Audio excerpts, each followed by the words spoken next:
Welcome to our channel. Today we how to configure investor updates using Keap easy tutorial step by step clearly.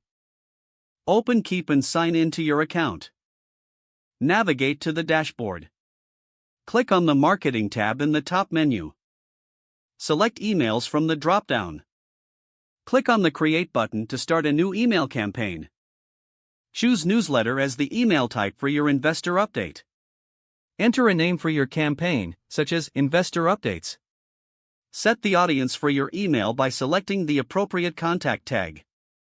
Now, begin designing your email by choosing a template. Add a subject line that clearly indicates the content of the update. Personalize your email by including the recipient's name using merge fields. Write a clear and concise message detailing the latest updates.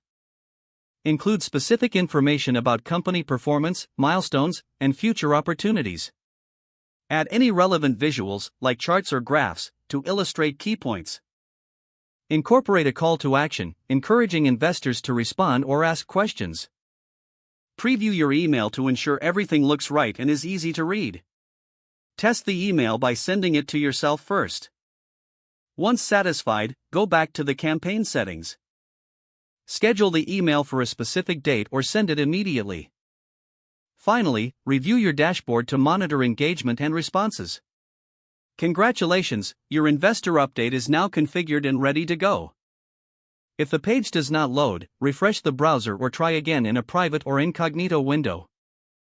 Make sure you are using the correct email address, then retype it carefully to avoid small typos. If your password is not accepted, use the reset option and create a new strong password you can remember.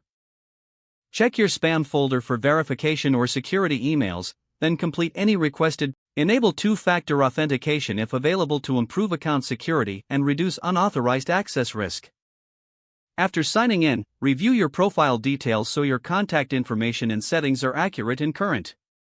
If you see an error message, note it down and try again after restarting your device and internet connection. Log out when you finish, especially on shared devices, to keep your account and payment information secure. Don't forget to like this video and subscribe to our channel for more step-by-step tech guides.